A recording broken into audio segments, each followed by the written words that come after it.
Catalina and Kiera's story. Catalina was a deaf sister who took the vibrational science studies given by Cassandra in the sorority house, and soon was spending all of her free time, in the study area reading the books Cassandra was collecting from the internet for the sorority. Then one day, it happened. She was holding hands with one of her friends and chatting, and she thought something. And she thought something about her friend Kiera. And she thought something, and her friend Kiera heard it. Then after saying about it, they tried holding hands again, and it worked. "Oh my God," said Kiera, "we're thinking to each other. We're sharing each other's thoughts. How is this possible? Cassandra, in the classes she teaches that I've been attending, it has to be," thought Catalina. So she and Kiera went straight to that night's study session. And after introducing Kiera to the group, Catalina told the group that what had happened, as long as we're holding hands, we can hear each other's thoughts. And to everyone's amazement, they sat facing each other, their feet touching. Cassandra handed Catalina a book, and Catalina read from it, with everyone watching what she read, and Kiera signed it almost as fast as Catalina thought read it. And after that night, Kiera also had the gift, simply by holding someone's hand. As long as they were in physical contact with each other, they could communicate with their minds. As long as they were physically touching, touching each other's feet, their feet touching or their hands touching, that was enough, and they could hear each other's thoughts.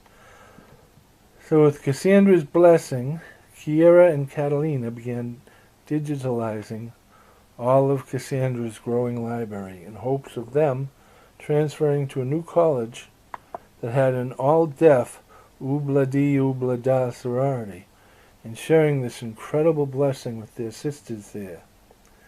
So this is what they did. But after months of leading study groups in vibrational science at their new school, they were unable to share the gift.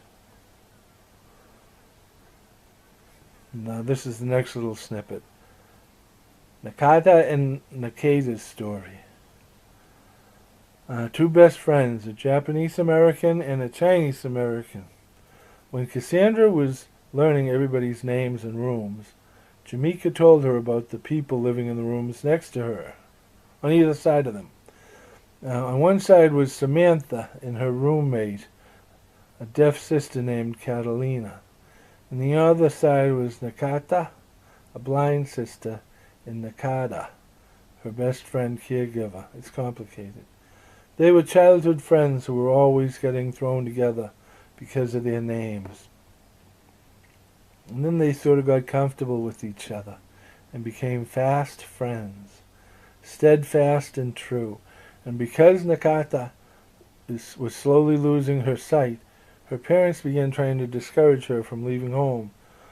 But she so wanted to go to college and to spread her wings, and she was never the type to give up on her dreams ever, because to hold on to your dreams meant to keep them close and never let them go.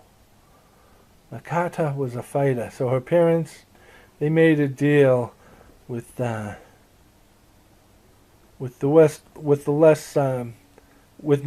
whose parents were not as well off, and they agreed that they would pay her way through college, pre-med, alongside their daughter, Nakata, if she would agree to be Nakata's caregiver. Her friend was going blind, and she needed her, so of course Nakata said yes. Now they were fifth-year seniors, and hopefully would be graduating this year. Nakata's transition into blindness had slowed, but not stopped, her march towards her pre-med degree. Then one day she woke up and said, "Nakata, Nakata, wake up." "What?" "What?" "I can see." "What?" Nakata looked into Nakata's eyes and then said, You are lying. Now go back to bed. No! Get me a pen and pad of paper. I can see. It's like sonar. I can see. But I can see. Nakata would have none of it. Well then, go get them yourself. All right, I will. So that's what she did, and then in the retelling of this story later in the day, Nakata said, "And I'll be damned, but that is exactly what she did." And then she drew this. No difference than if she had taken a picture of our room. She had seen it without ever having seen it. Nakata, even Cassandra had thought about how Catalina had shared the gift with Kira, and wondered if Nakata could share the gift with another blind person. So Nakata began inviting people from her support group to a meditation session at the sorority, until one finally said yes. Thomas Gunn, a young man who had lost his sight in a skiing accident at the Olympic trials, said yes. So Nakata picked him up and drove him to the meeting. Hello, everyone. This is Thomas. Hello, Thomas. During the session, Nakata pulled Cassandra aside, and Nakata said, "What's wrong?" And Cassandra said, "Well, for one thing, he's a man." And then Nakata said, "Well, we're not anti-men, are we?" And Cassandra said, "No. But back in my day, they did have a propensity for burning us at the stake." "Well," said Nakata, "he was the only one who said yes." "Well," said Cassandra, "okay, fine. I'm sure it'll be okay. It's a modern age, after all." So then the meeting began, and they all held their hands, and Thomas got flushed and said, "Oh my God. I think my eyesight is coming back. I'm sensing shapes, faces, and so much more. Vibrations, waves bouncing off walls, motion. It's all too much. It's all too much. Let me go." Thomas stood up and stepped away from the group and said, I can get my career back, my dreams. Nakata, I need you to drive me home." "Nakata, I'm sorry, but good night. I have to leave." The circle understood, and we let him go. Nakata drove him home while everyone discussed the possibilities. Next little snippet. Nora Souza's story. The circle formed. Suddenly the sisters saw a woman in the center of the circle who had not been there a moment before. "Hello, hello," we all answered in unison. As we looked around, "Hello, everyone," said Samantha. "This is Nora Souza. She legally had her name changed to Penny Marsh so that she could attend this college back in 1950. And you are seeing her through my eyes because as of this morning, I see ghosts. She's the first one I have seen so far, but I'm sure she won't be the last. Don't know how it happened, but this morning I woke up and she was in my room. I asked her what she was doing in my room, and she said, "You can see me?" I said, "Yes," and I haven't been able to shut her up since. She was a sister here, and she was supposed to graduate in 1950, and well, I guess I'll let you tell her story. I'll let her tell her story. I grew up in a very conservative Jewish family, so college meant everything to me, and it was the greatest gift of my life till I got pregnant. My boyfriend and I knew our lives would be over if we had this baby, so one of my sisters had a number to call if you wanted a miscarriage. So we called the number and were told to have the $100 ready to give to the doctor before the operation, which he had conducted in the sorority. I knew something was wrong right from the start, but I also wanted that miscarriage to happen, that I closed my eyes to the truth. The woman who showed up, she might have been a nurse, at best. And she showed up without instruments. She just grabbed a coat hanger out of my closet and went to work. After it was done, she left it with me and we placed it in a tin, and we all gathered around and buried it here in the backyard next to the apple tree. But with me, the bleeding never stopped, and by the time I made it to the hospital, it was too late, and my parents buried me in the Beth Israel Cemetery in North Adams, Mass. Plot Raham 300.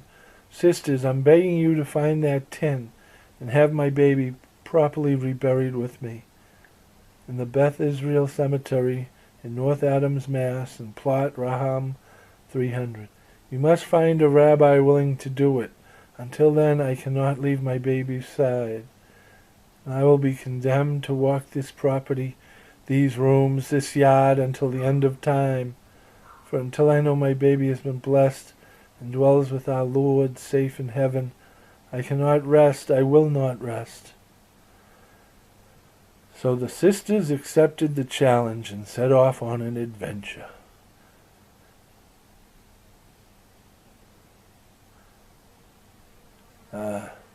And when Jamaica and the sisters got back to Salem, everyone wanted to know what had happened on their adventure to get that baby buried.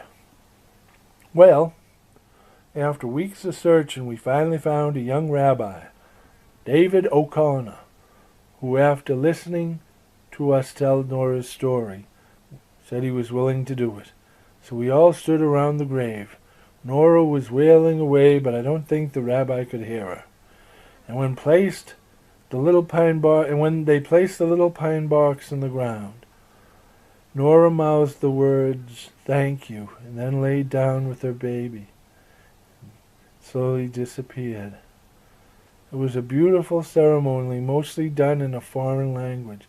Every once in a while the rabbi said something in English. Then we all said, "Blessed." Then at the end we all said, "Blessed be the one true judge." And that was it. So we dropped off the rabbi and then drove to the car rental place. "Why are we here?" we all wondered. Cassandra said, "Samantha and I won't be returning with you. So I'm renting you a car that you can drive home." "What?" we all said in unison. "Samantha and I have found our mission in life, to help these lost souls in transition move on to the next life," said Cassandra, "and to help the world to maintain equilibrium and balance. Help people, wherever we find them, to regain equilibrium and balance." What we call ghosts are really psychic wounds and lost souls who are still carrying around these psychic wounds that are preventing them from transitioning from this world. Driving back from the service, and we were all guessing about what the rabbi had meant when he said not everyone needs a gun to their head in order to do the right thing. He had a very heavy Irish accent. There was something real spiritual happening with that rabbi, but it was lost on me. This is not the last we'll be hearing from David O'Connor, I'm sure of it.